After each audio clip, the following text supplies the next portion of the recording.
Welcome, everybody, to the Tempest Radio Podcast. I'm your host, Sterling Wilkinson. I'm joined today by Eli York, Kylie Hendricks, and our new special guest, who is the Mr. Elbert, but not the Klein Cain Mr. Elbert that we all know. This is the kind of the face of the Klein ISD Twitter page from what we know, and has been in a heat of controversy amongst students. We're kind of going to be able to get into a little bit of kind of his how he works in Klein ISD and the things that he does on a day-to-day basis, and we want to clear his name because I'm sure he's not the bad guy we all set him out to be. So, what is a normal day working for Klein ISD? Well, first I have to address the heat of controversy. That's hilarious. I'm not sure how to qualify it that way, but I think I did ruffle some feathers with our little cool math. I'm sure you'll ask me questions about that. A normal day. So my name is Justin Elbert. I'm the Assistant Director of Communications for Klein ISD. And a normal day for me, I don't stop. Normal day starts at about 5:30 in the morning. There's, rolling through emails, checking any alerts that come through on social media. Students are always popping in, asking questions. When is the next day off? That seems to be a very popular question. Right. When's the next 3-day weekend? Can we have a bad weather day again? When is the next 2-day weekend? That is a good question. I will have to refer you to kleinisd.net/calendar, which is where I refer students to. Normal day starts that way, and then it's getting into work, and then kind of seeing what's on the queue. Usually, we're tasked with doing a lot. So we're tasked with supporting all the communication of the district, internal and external. That's staff and family. So we keep up all the websites. So that's more than just social media, like Twitter. Yeah. So people think we just do social media, and that's a misnomer. We handle all communications to the district, all design. Our office has about 9 people in it. We handle all design, logos, branding, all campus websites, teacher communication, parent communication, families, emergency communication. Social media makes up about 8% of our work. Wow, so that's like social media is like nothing compared to everything Correct. else. So is social media the fun part where you kind of get to have fun with your job, or where do you find joy? Because every job will have busy work that you just kind of got to get out of the way. But so for us, we definitely have that work. We have to do this. The drudgery of get through emails, get through the it's the little things like I have an issue on this website, I have an issue here, I need this designed, and I used to be a teacher, so I used to be a journalism teacher, and getting back in there and talking with the students is always something we enjoy to do. So with yearbook, newspaper. So I taught yearbook, newspaper, digital video, digital photography over at Klein Collins. Klein Collins. Yeah. Okay. So, I do want to get into this controversy as of late because it was a really big deal and affected me personally, and so I have. Affected all of us. Can I personally. apologize? I'm sorry. I'll accept your apology, but I want to know. I want to know the reasoning behind this, and for the viewers and listeners to briefly explain. For a couple days, Cool Math Games was blocked and then held hostage until until Klein ISD reached a certain amount of followers. I think it was 15,000. Once they reached that, they would unblock Cool Math Games. I think it is important to stress the relationship that the student body has with with this website. It has cured the prone disease that students have called boredom. Yes. And has offered a great service and a free service at that. And so during this banning, all we had was Cool Math for kids that actually had math. Oh, yes. So please. Yeah, so here's the lowdown on that. Cool Math Games actually has some logic games in it. There is some learning to be done there. There is procedural games. There's logic, 2048. It is not a terrible site. It was blocked accidentally because it was listed as a games category on the Lightspeed filter, and we had whitelisted that last year. And we had set it up as whitelisted all the students forever. It got miscategorized, and I knew that it was miscategorized, so I wanted to have a little fun with y'all. I knew that it was going to be opened up, so I thought, hey, we can get a few more 1,000 followers out of this, and guess what? It worked. It did work. Everybody wanted it back. So you saw the opportunity and you took it. I did take it. To exploit students' emotional attachment to this website. Yes, I have no shame. So you have no shame in exploiting the emotions and the attachments that students have to this. No, so it's website. an interesting connection with y'all have with Cool Math Games. Y'all y'all really loved that site. So we posted up a picture of the Cool Math logo, said Klein ISD on it, and we just had a thought what would happen, and also like you have to understand that part of our jobs is communicators in the district is communicating with students. When we post up a picture of Klein High winning a national school character, we get a couple of hundred likes, and that's not very engaging, right? But as soon as you block Cool Math, Cool Math was blocked. Let's be very clear. Cool Math was blocked accidentally, and Mr. Elbert got it unblocked for you. Accidentally. Also, I have another question. So, Pop Tropica, I see a lot of comments in social media about unblocking Pop Tropica. What do you feel? So why don't you explain to me what Pop Tropica is? A Pop Tropica is a puzzle game. You create a character. What and is you the do what is the puzzles age in different worlds? What is the age that Pop Tropica is geared towards? I don't know, but everyone. I played it in elementary school. I don't think we're gonna unblock Pop Tropica anytime soon. Man. Cool Math Games has a little bit of weight to it. There's a lot of attachment. I heard a rumor that Cool Math Games was blocked like back in the day, and then there was a riot at Klein Oak. I don't know if this is true or not, but I'm sure there was a riot at every school, especially over the unfounded rumors. A cyber riot. Unfounded rumors. So, anyways, I'm sure you had a lot of fun with that. It takes a certain breed of person to seek joy out of the pain of others. It's hilarious. I'm not sure if it's that, but so if you were around in, I think it was 2 years ago or whatever, our Instagram following, if you know anything about Instagram followings for school districts across the state, nation, they're not followed by students. They're not interesting. Students don't follow them. There's no communication there at all. Klein ISD has the most followed Instagram account of any school district in North America. That's U.S. and Canada. We are the #1 school district Instagram account, and it is for things like this. It is the two-way communication with students. It is the way we talk to y'all. It is the subtle burns when y'all jump in with questions. It is it's just the answering, the two-way communication, the feed we have going on the stories, the direct messages, and then also things like that meme contest we ran last year. Oh yeah. Things like that. That's a great idea. So it's all about. I mean, in the end of things, it's all about engaging. It's all about engaging with y'all because if we open the lines of communication, and it's a little silly, goes back and forth, but then eventually y'all need us, and y'all know we're there, and so you can pop in. Do you think other school districts and maybe even Klein ISD aren't taking a lot of initiative to engage students? I mean, that is an example, but there's a lot of avenues and a lot of programs that are pretty much one-sided, just giving information. But it's really cool to see the head of the district interacting with students in a way that teachers or even the students would interact with each other themselves. Yeah, we're trying. It's tough. Y'all move so fast. Yeah, y'all are all over the map, and it's because y'all are grown up and y'all are born into this digital age. Y'all go so quick with new maps and new directions. So it's a little tough. It is a tough thing for older generations to keep up. So we're looking for ways. We have a lot of young people in our office and of ways. I don't know if y'all have noticed a switch lately. We have a new person on our staff, Jasmine Wynn, and she's taken Instagram and just skyrocketed it. She handles I handle all the talking to students, right? But she handles all the posting. So I don't know if you've seen like a switch in our messaging. It's very young. It's very hip. The messaging, the stories is a lot different. So she handles that now, and it's all about connecting you all and finding ways to talk.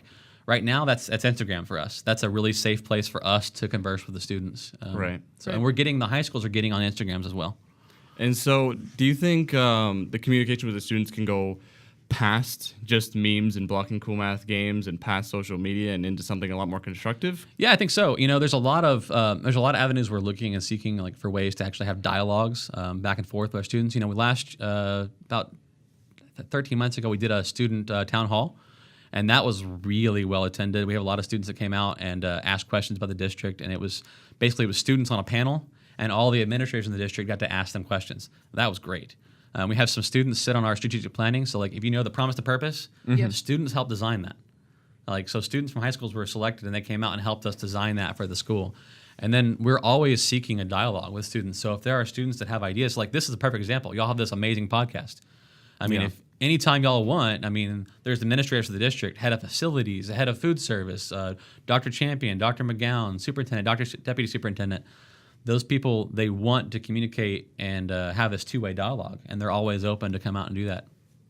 Yeah, we're pretty fortunate, and I think the district is very like receptive to students, and that's something we've seen with Promise to Purpose and a lot of the head of departments. You included coming with us. We had Dr. Cain, who Yeah, I former listened to superintendent. that. That was great.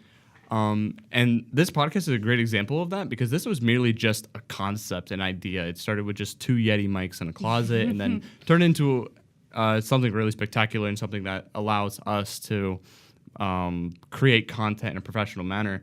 And this is a course now, you know what I mean? It went from idea and went to a course, and Klein ISD is really the muscles, you know.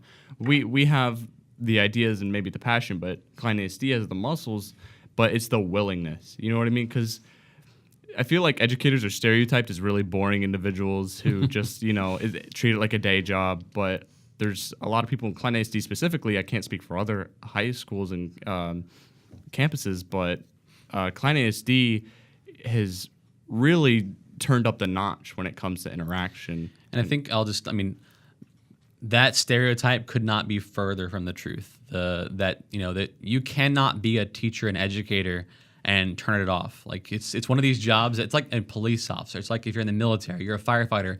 You don't ever get to stop being that. You know, when you walk out of the door, you're an educator. You're still an educator. You walk into the grocery store, your students see you. You're still an educator. 10 years later, I still see students. I'm still an educator. You don't get to ever turn that off. And these teachers that go home and like, is so much work that goes into it. It's a high stress job, and it's a high, it's high energy all day long. They're on their feet 12 hours a day, and they get home and they crash, and then they have to prepare, for the next day or the next test and talk to y'all. Now we have Schoology, so y'all are asking questions. So it's just they're on 24/7, and it's just bless them all. Like teachers that's a certain breed of person that it takes to be that kind of person. Yeah. With how active Klein ISD is with their students, I imagine you're putting out all sorts of fires and always on a hustle. But what motivates you the most when it just comes to working in Klein ISD? I am very passionate about student communication. That is one of my goals. And it's because I want to keep you safe. I want to make you feel safe at school. And one of my jobs, I handle all the district communications for safety and security. So any issues that come up with students or school safety. Is that your end goal, to make students feel safe, or is there something further that you want to accomplish? To make you feel safe, to make you feel like this is a home. Klein ISD is a home for you. You're comfortable coming to school. And with 55,000 students, that's a goal that we'll never attain. Right. It is an aspirational goal. We will always try, but it's always that one little step closer. It's like doing this podcast is going to make a few Klein Cain students feel like they know me better. They know, and then like maybe they could reach out on social media and say, "Hey, I have this issue. I heard you speak on this Tempest podcast, and we have a safety issue, or this person is doing this, and they, it's that kind of thing. It's like creating those connections because what does every human want? The end goal is connection. Every human wants connection. That's the goal for every single thing. It's whether you're acting up in class and you want connection from your teacher, whether it's you're looking online and you're posting things that, like trying to get somebody to like comment back to you, trying to get likes, it's all connection. So it's the district is trying to provide that connection to students to say, look, we're here. We're more than just a place you go during the day. We're here all the time. If you need us, we're here to talk to you. And I feel like Klein ISD is kind of like leading the charge with that, you know what I mean? But it's also on the students, you know what I mean? Because communication is a two-way endeavor. Yep, a little bit. So you guys can just spew a whole lot of words, a whole lot of information, but we have to be able to be receptive of it. Correct. And Klein ISD, and I'm sure many districts do that, but Klein ISD specifically has seemed to actually be able to tap in. The Cool Math Games thing is a fun little bit, and it was a good laugh, but it does actually show how many students are actually willing to interact. And I think that's something that Klein ISD really needs to take a deeper look into, is because there are students who are willing to interact. It's just based on the information that's being sent. I agree. One thing we were trying to get off and it's a slow start. We were trying to start off it's a social media account. It's called Voice of Klein. So the Voice of Klein is an Instagram, Facebook, Twitter account, social media platform really, that is run by students. And we have students at each high school that are running this Voice of Klein account. So we were trying to get like a student voice, but it's tough, right? I mean, y'all are on Snapchat, y'all are on TikTok, things like that. And how do we engage y'all? And do y'all want us to engage you on those things? We got feedback. People didn't want us on Snapchat. we made cool filters for graduation one year. Got tens of thousands of people use those. But other than that, what would we do on Snapchat, right? Yeah. TikTok, y'all don't want to see like, what do you want to see me from TikTok? Nothing. I mean, musically, I mean, y'all don't want to see me do some voiceovers and things, right? So, where do we put our? And we only have a limited number of people. Where do we put our, focus on? And right now, we're trying to funnel that to Instagram for y'all. Yeah, it's definitely probably one of the largest, if not the largest, social media platform, at least with our generation. Correct. Yeah, Instagram and for us. Snapchat, and then Twitter. Those three are kind of the main three social media platforms that high schoolers right now are using. And I think that's really good on Klein ISD's part. It lets the students know that you guys are having fun. You know what I mean? Because I think the transition needed is going from the cool math, the memes, that kind of thing, into into a dialogue that's I wouldn't say more educational, but more constructive in general. Because I think a lot of high schoolers, it's not that we're immature, it's just that speaking on more mature topics is just it's a drag. It's kind of a drag. It is. And I think students are worried about their own image and how others will perceive them if they try to engage in these more mature topics. And that's that's kind of a brick wall, kind of a barrier for us. We drop out things, talking to y'all about mental health and things like that. And so how do you do that in a way that people feel comfortable? And I don't know if Instagram's a place for that. Yeah. Because it's not really a place where you'd want to have people calling out for help and things in a comment section.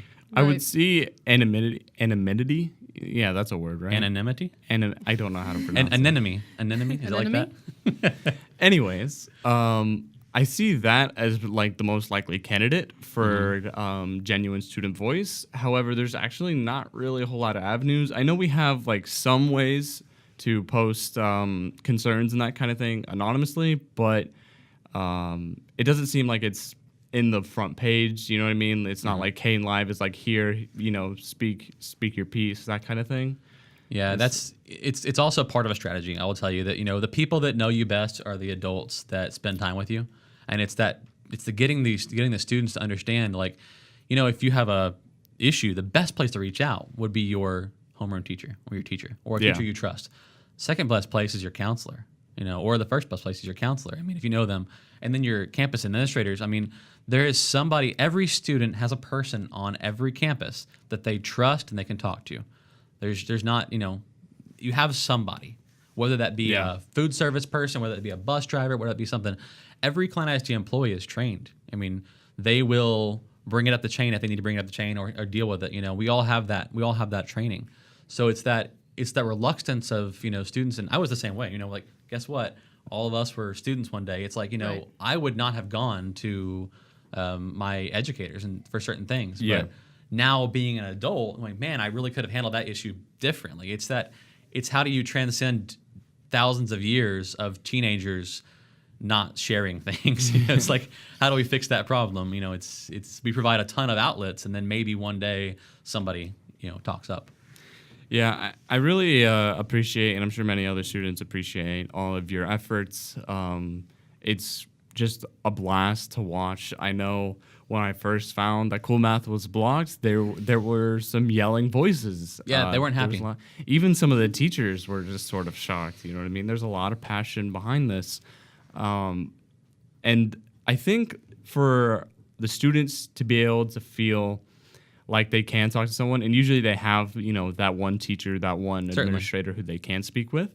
I think it's amazing to see that everybody that works for Klein ISD, all the teachers, they all have like the same mentality. I don't know if it's just drawn from the general interaction, if it's drawn from promise to purpose, but wherever it comes from, there's a general mindset of this care for the student and emphasis on the student and not the curriculum, which I actually think is actually being positive on the student's interaction with said curriculum. Yeah. I agree. Yeah, it's not about the curriculum. It's not about that. We can't do anything until you feel comfortable. We can't do anything. That's why, like when Dr. Champion, our superintendent, told staff, and we had a big kickoff at the beginning of the year, he said, guess what? Spend the first 2 weeks getting to know your kids. You have time. The curriculum will come. Yeah. The learning will come. You can't do that learning until you learn. We have a saying in Klein ISD that we're going to know every student by name, strength, and need. That's not just a bunch of words.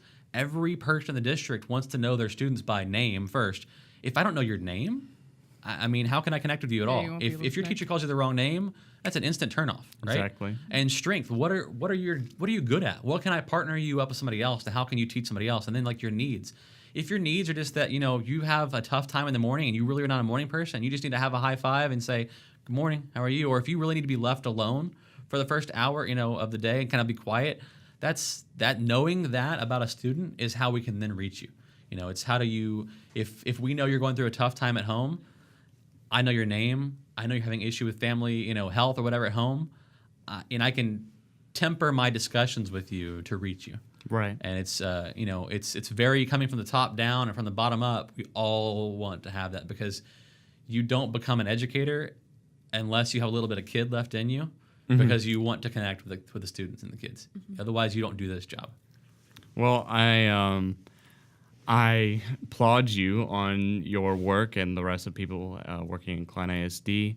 And I encourage the students listening to this and viewing this that they can reach out to Klein ISD, and there's so many people here willing to help you, because I feel that people feel stuck in their own heads, and they don't necessarily know how to express themselves or express any feelings, thoughts, opinions. And so I hope that everybody will find someone in the district that they can connect with on a personal level, and I assure you that will really strengthen not just your academics, but also just your personal well-being. And I hope to the rest of the Klein ISD employees here that they will continue to serve the students and serve the community, and will strive to create the best environment for the students that attend to the district. I do want to add, we are there watching, we are there listening. We are always out there doing what we can to keep students safe. I mean, it's a 24/7 job is what we do, and we partner with the Klein ISD Police Department, who is, in case you didn't know, the best police department in the entire state of Texas. I would say maybe the nation. For a school department, they train every other school department in the state pretty much for their active response and training and things like that. We partner with them. We're always out there watching. Our DMs are open. Y'all can slide in anytime. All right, then. Well, we are running a little bit short on time, so we're going to come into some closing statements, closing thoughts. Eli, Kylie, anything coming to mind, anything that's kind of stuck out to you during this discussion that you'd like to share? I do really like how Klein ISD likes to connect with all of their students and make sure that they're in a healthy and safe environment. And I think, in my opinion, I feel like that helps me even more when my teachers know what my needs are, basically what I'm good at, what I'm not good at. And I think that's important for every student to have, as a teacher that knows what they need, knows how they learn, or just connect with them in general is a good thing. Kylie? Yeah, me just speaking on the topic of teachers whenever they want to get to know their students and what's happening at home, because not before this whole week coming back for second semester happened of teachers getting to know their students more, there's a lot of stuff happening, and I could see it. My friends were going through stuff, I was going through stuff, and just the fact that we know that our teachers are, not that they weren't before, but now that they know and kind of had more, I don't know, opening chances, I guess you could say, to get to know their students. I really appreciated that. And to be honest, I didn't know if I would be able to tell teachers hey, this is happening at home, and so if I'm not working my best today, I apologize because this is why. And I would usually keep that sort of thing to myself, but I finally got to the courage to tell my teachers hey, I need a day off if that's okay. And surprisingly, I shouldn't say surprisingly, but a lot of my teachers were very accepting of it, and they gave me my space, and they were making sure I was okay for weeks afterwards, and I really appreciated that. It's great to hear. So we kind of got to wrap up, but thank you so much for coming. I hope you enjoyed yourself. I hope you were able to get some information that you wanted to out. I hope that the students here will really take and process and ponder the information given and maybe be able to create something better out of it. So thank you for joining us. Thank you. No, thank you all. See you in the Instagram comments. Have a good one, everybody.